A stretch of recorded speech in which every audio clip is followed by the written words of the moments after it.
Hi, I'm Debbie, and I'm here at the Museum of London.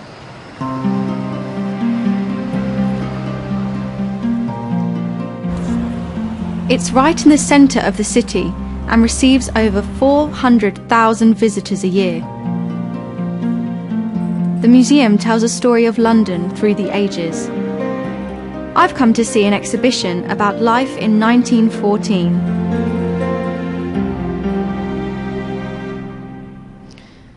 In 1914, life was very different for British women.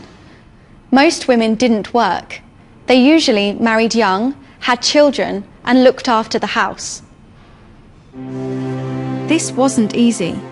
Every morning, most women across the country had to get up early, build the fire, and make the bread. All this before breakfast. If they did work, they usually worked as maids or in shops.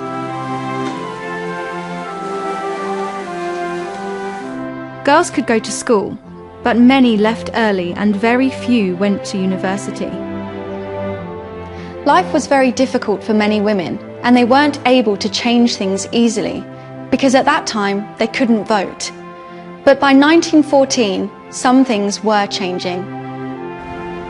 Emmeline Pankhurst is one of history's most famous political activists. Her and her party, the Women's Social and Political Union, fought for women's right to vote. By 1914, these suffragettes, as they were called, had made women's rights a major political issue. But for many women, things hadn't changed. They still couldn't vote, and they had to stay at home and take care of the family. It was in the years after 1914 that real change came. And one of the greatest changes was the outbreak of the First World War.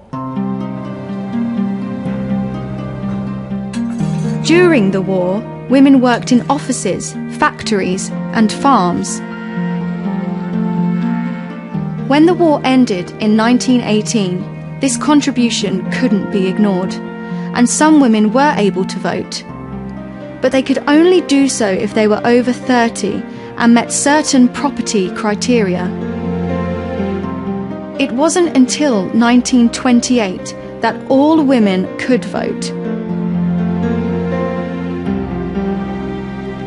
People like Emmeline Pankhurst have made it possible for women like me to make our own choices, such as finishing school, going to university, and finding a job. Today, over 67% of women in Britain have jobs. There are still fewer women than men in the British workplace, and fewer still in Parliament or on executive boards. But more women work today than ever before. The world has changed a lot since 1914, and for people like me, a lot of this change is thanks to the suffragettes.